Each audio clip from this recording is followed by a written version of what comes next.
ನನಗೂ ಹೊಸ ಸುದ್ದಿ ಅಣ್ಣ, ನನಗ್ ಗೊತ್ತಿಲ್ಲ ಅಣ್ಣ ಇದು. ನಾನ್ ಮೊನ್ನೆ ನಿಮ್ ಮಾಧ್ಯಮದಲ್ಲಿ ನೋಡ್ದೆ, ಪಾಪ ಬಹಳ ನೊಂದಿ ಮಾತಾಡ್ತಾ ಇದ್ರು. ನಾನು ಏನೋ ಅನ್ಕೊಂಡು ಕಾಂಗ್ರೆಸ್ ಪಕ್ಷಕ್ಕೆ ಬಂದೆ, ಆದ್ರೆ ಕಾಂಗ್ರೆಸ್ ಪಕ್ಷ ನಮ್ಗೆ ಈ ತರದ್ ನಡ್ಸ್ಕೊಳ್ತಾರೆ ಅಂತಕ್ಕಂಥದ್ದು ನಾನು ಅನ್ಕೊಂಡಿರ್ಲಿಲ್ಲ. ಪಾಪ ಅವಾಗ ಹಳೆ ನೆನಪುಗಳು, ಇಲ್ಲಿ ನಮ್ಮ ಕೃಷ್ಣಪ್ಪಣ್ಣ ಅವರು, ಬಾಬಣ್ಣ ಅವರು ಎಲ್ಲರೂ ಇದ್ದಾರೆ, ಅವ್ರಿಗೆ ಹಳೆ ನೆನಪುಗಳು ಬಹುಶಃ ಕಾಡಿದೆ ಅಂತಕ್ಕಂಥದ್ದು ನಾವೆಲ್ಲ ಭಾವಿಸಿದ್ವಿ.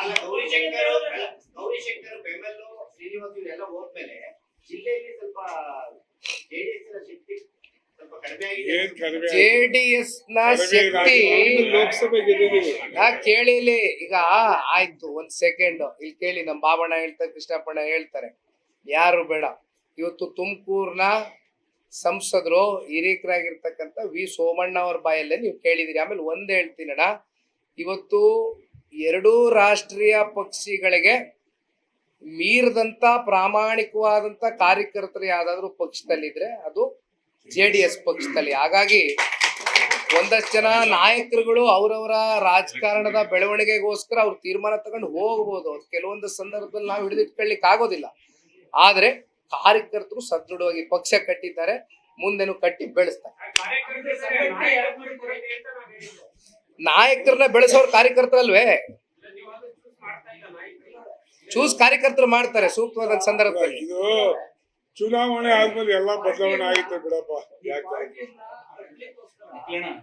ಅಣ್ಣ ಒಂದ್ ನಿಮಿಷ ಇರ್ಲಿ, ಅವ್ರೇನೋ ಒಂದ್ ಸೆಕೆಂಡ್ ಕೇಳ್ತಾರೆ. ಉಗ್ರೇಶ್ ಅಣ್ಣ ಸಾರಿ ಹೇಳ್ರ. ಚುನಾವಣೆ ಈಗ ಆಲ್ರೆಡಿ ನಮ್ಮ ಪಕ್ಷದ ಕಾನ್ಸ್ಟಿಟ್ಯೂಷನ್ ಇವಾಗ ಏನು 2 ವರ್ಷದ ಒಳಗಡೆ ಕೆಲವೊಂದಷ್ಟು ಸ್ಥಾನಗಳು ಫಿಲ್ ಆಗಬೇಕಾಗಿದೆ. ಇವೆಲ್ಲವೂ ಕೂಡ ಪ್ರಕ್ರಿಯೆಗಳು, ಚುನಾವಣೆ ಪ್ರಕ್ರಿಯೆಗಳು ಈಗಾಗಲೇ ಪ್ರಾರಂಭ ಆಗಿದೆ. ಅದಕ್ಕೆ ಗಡುವು ಕೂಡ ಕೊಟ್ಟಿದ್ದಾರೆ. ನಮ್ಮ ಪಕ್ಷದ ಚೌಕಟ್ಟಿನಲ್ಲಿ ದೇವೇಗೌಡರು ಸಾಹೇಬರು, ಸನ್ಮಾನ್ಯ ಕುಮಾರಣ್ಣ ಅವರು, ತಿಪ್ಪೇಸ್ವಾಮಣ್ಣ ಅವರು ಜವಾಬ್ದಾರಿ ತಗೊಂಡು ಅವರು ಗಡುವನ್ನ ಕೊಟ್ಟು ಇನ್ನೇನು ಕೇವಲ ಬಹುಶಃ 1-1.5 ತಿಂಗಳ ಒಳಗಡೆ ಇವೆಲ್ಲವನ್ನ ಭರ್ತಿ ಮಾಡ್ತಕ್ಕಂಥ ಕೆಲಸ ಮಾಡಿ ಒಂದು ಸಬ್ಮಿಟ್ ಮಾಡ್ತಾ ಇದ್ದೇವೆ. ಬಹುಶಃ ಮುಂಬರ್ತಕ್ಕಂಥ ದಿನಗಳಲ್ಲಿ ಹೌದು, ನಾನು ಒಬ್ಬ ಯುವ ಘಟಕದ ರಾಜ್ಯಾಧ್ಯಕ್ಷನಾಗಿರ್ತಕ್ಕಂಥ ಹಿನ್ನೆಲೆಯಲ್ಲಿ ಇವತ್ತು ಇಡೀ ರಾಜ್ಯಾದ್ಯಂತ ಸಕ್ರಿಯವಾಗಿ ಪಕ್ಷವನ್ನ ಕಟ್ತೇವೆ ಅಂತಕ್ಕಂಥ ಮುಂಬರ್ತಕ್ಕಂಥ ಯುವಕರಿಗೆ ಖಂಡಿತವಾಗ್ಲೂ ಪಕ್ಷ ಗುರುತಿಸಿ ಸ್ಥಾನಮಾನವನ್ನ ಕೊಟ್ಟು ಇವತ್ತು ಅವ್ರಿಗೆ ಗೌರವ ಕೊಡ್ತಕ್ಕಂಥ ಕೆಲಸ ಮಾಡ್ತೇವೆ.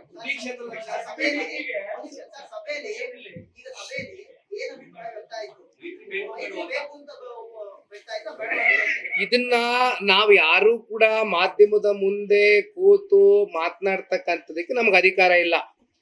ನಮಗೆ ಒಂದೇ ಅಧಿಕಾರ ಇರ್ತಕ್ಕಂಥದ್ದು ಪಕ್ಷದ ಚೌಕಟ್ಟಿನಲ್ಲಿ ಏನು ಚರ್ಚೆಗಳಾಗಿದೆ ಇವೆಲ್ಲವೂ ಕೂಡ ಸನ್ಮಾನ್ಯ ದೇವೇಗೌಡರು ಸಾಹೇಬರ ಗಮನಕ್ಕೆ, ಕುಮಾರಣ್ಣನ ಗಮನಕ್ಕೆ ತಗೊಂಡೋಗಿ ಇಡ್ತೇವೆ. ಅಂತಿಮ ನಿರ್ಧಾರ ಅವ್ರು ತಗೋತಾರೆ. ಅಭಿಪ್ರಾಯ ಹೇಳದಲ್ಲಿ ಪಕ್ಷದ ಚೌಕಟ್ಟಿನ ಚರ್ಚೆ ವಿಚಾರನ ನೀವು ಹೊರಗಡೆ ಹಾಕಕ್ಕಾಯ್ತದೆ ಸಾರ್ವಜನಿಕವಾಗಿ?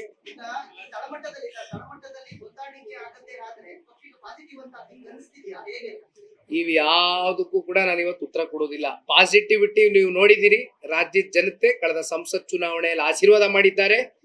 ಆಮೇಲೆ ನಮ್ಮ ಕಾರ್ಯಕರ್ತರು ಕೂಡ ಇವತ್ತು ದುರ್ಗದ ಇಲ್ಲ ಜಿಲ್ಲಾಧ್ಯಕ್ಷರಿದ್ದಾರೆ, ನಮ್ಮ ಹಿರಿಯೂರ್ನ ಅಭ್ಯರ್ಥಿಗಳಾದಂತ ರವೀಂದ್ರಪ್ಪನವ್ರು ಇದ್ದಾರೆ, ನಮ್ಮ ಚಳ್ಳಕೆರೆ ರವೀಶ್ ಅವರು ಇದ್ದಾರೆ, ಎಲ್ಲರೂ ಇದ್ದಾರೆ. ಇದನ್ನ ನಮ್ಮ ದಾವಣಗೆರೆ ನಮ್ಮ ಶಿವಶಂಕರಣ್ಣ ಬಹಳ ಸೀನಿಯರ್ ಲೀಡರ್, ಅವರು ಕೂಡ ಇದ್ದಾರೆ. ಯಾರ ಡೌಟು? ಅಲ್ಲ, ಡೌಟ್ ಪ್ರಶ್ನೆ ನೀವು ಕೇಳ್ತಿದ್ದೀರಿ, ನಮಗೆ ಸ್ಪಷ್ಟತೆ ಇದೆ.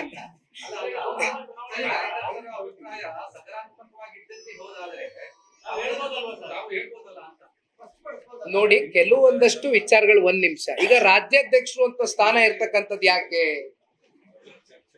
ಚರ್ಚೆಗಳು ಯಾವತ್ತೂ ಕೂಡ ಒಂದು ಪ್ರೋಟೋಕಾಲ್ ಪ್ರಕಾರವಾಗಿ ಯಾರು ಯಾವ ಚರ್ಚೆಗಳನ್ನ ಯಾವ ವಿಷಯಗಳನ್ನ ಹೊರಗಡೆ ಹಾಕ್ಬೇಕು ಅವರೇ ಹೇಳ್ತಕ್ಕಂಥದ್ದು ಸೂಕ್ತ.